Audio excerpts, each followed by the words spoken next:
If your vehicle starts normally but does not move when shifted into drive, you're likely dealing with a transmission-related issue.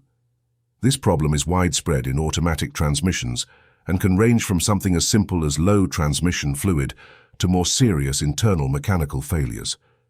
The issue may appear suddenly or develop gradually and may or may not be accompanied by warning lights such as check engine or transmission fault. One of the most common causes of this issue is low or contaminated transmission fluid. Automatic transmissions rely on fluid pressure to engage gears, and without the correct level or clean fluid, the transmission may fail to respond. If the torque converter is failing, it won't transfer power from the engine to the transmission properly, resulting in no movement even though the engine revs. Worn clutch packs or transmission bands can also prevent engagement of forward gears. Other possible culprits include a faulty shift linkage or transmission range sensor, both of which may result in the car not recognizing the selected gear. Malfunctioning shift solenoids or a failing transmission control module can also prevent proper gear engagement.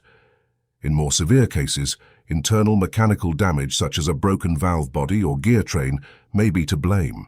Start by gathering key vehicle information: the make, model, year, and whether it uses an automatic or manual transmission. Note any dashboard warning lights. The first step in diagnostics is to check the transmission fluid, which applies only to automatic transmissions. Make sure the vehicle is parked on level ground, engine running and transmission warm, unless your vehicle has different instructions. Remove the dipstick if applicable and examine the fluid's color, smell and level. Normal fluid will be bright red or amber, with no burnt odor. If the fluid is brown, black, foamy or has a burnt smell, it's likely degraded. Low fluid may also indicate a leak. Topping off or replacing the fluid and filter may resolve minor issues or at least improve symptoms temporarily. Next, observe the vehicle's behavior in each gear. Start the engine, hold the brake, and shift through reverse, neutral and drive.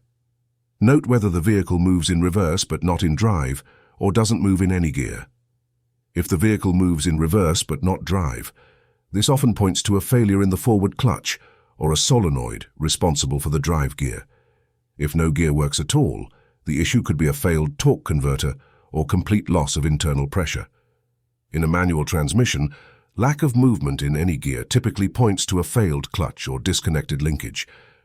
Using a scanner, check the vehicle for trouble codes. These codes can give clues about solenoid, sensor, or module failures. Codes such as P0700, transmission control system malfunction, or P0730, P0750, gear ratio or solenoid issues, point toward electronic faults rather than mechanical ones. If codes are present, they can guide the next step, such as sensor replacement or further electrical diagnostics. If no codes are present and fluid is good, mechanical failure becomes more likely. After that, check the shift linkage and the range sensor. These are mechanical or electrical components that tell the transmission which gear has been selected. Look under the vehicle or near the transmission housing for the shift cable or linkage. Make sure nothing is loose, disconnected or corroded. A worn bushing or misaligned cable can prevent the car from properly engaging the drive gear. The transmission range sensor, usually near the shift selector or on the transmission itself, may also fail or lose calibration, causing incorrect gear signals. If the issue is intermittent or seems worse when the car is hot, the problem could involve overheating or degraded transmission fluid, losing viscosity. Warm fluid behaves differently, and if symptoms appear only after warming up, consider a fluid flush, adding a transmission cooler, or driving conservatively until repairs can be made. Let the car cool off, then test again cold to confirm heat-related behavior. More advanced issues like a failing torque converter or internal mechanical wear often produce symptoms that persist across all gears.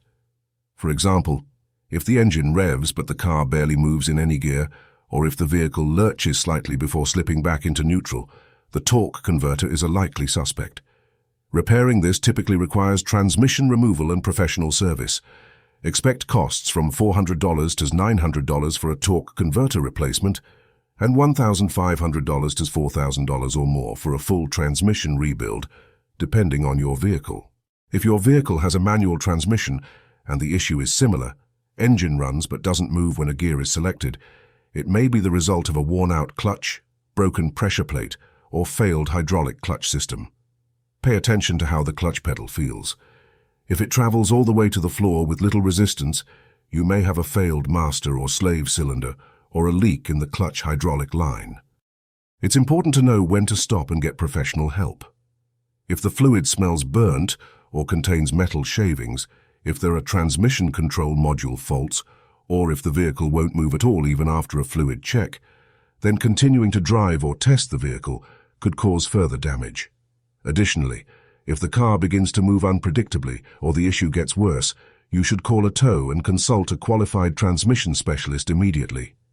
In summary, low fluid, bad sensors, or a loose shift cable may be fixable at home with basic tools and safety precautions. Electrical faults such as bad solenoids or a failed TCM may still be manageable but usually require diagnostic tools and some experience. A professional should address torque converter and internal failures. You can categorize your issue into 3 buckets: DIY-fixable, low fluid, shift linkage, needs shop service soon, solenoid or sensor failure, or tow recommended, internal damage or torque converter failure. Taking the time to observe and record what's happening at each step will not only help you avoid unnecessary repairs, but also help your mechanic diagnose the issue faster and more accurately if you do need to bring it in.